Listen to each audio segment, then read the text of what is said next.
Let's start reading of the book The Psychology of Money, Timeless Lessons on Wealth, Greed and Happiness. Morgan Housel. Let's start.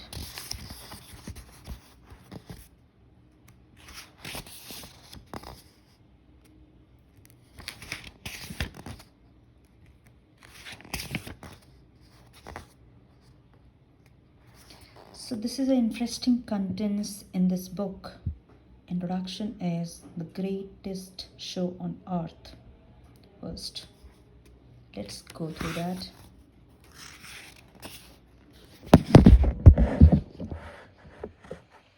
Introduction, the greatest show on the earth for this book. So here is start.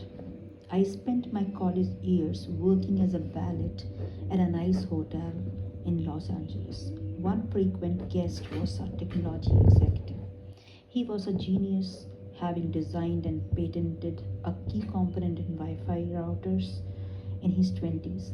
He had started and sold several companies. He was widely successful. He also had a relationship with money I would describe as a mix of insecurity and childish stupidity. He carried a stack of $100 bills several inches thick. He showed it to everyone who wanted to see it, and many who didn't. He bragged openly and loudly about his wealth, often while drunk, and always apropos of nothing.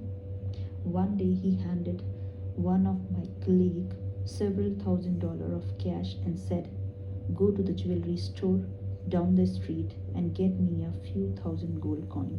An hour later, gold coin in hand, a tech executive and his buddies gathered around a dock overlooking the Pacific Ocean.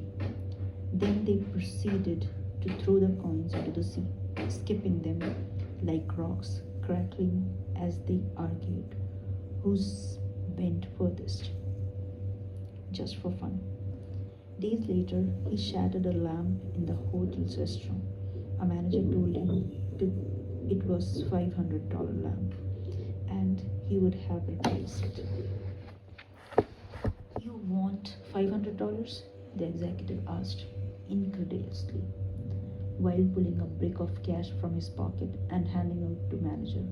"Here is $500. Now get out of my face and don't ever insult me like that again."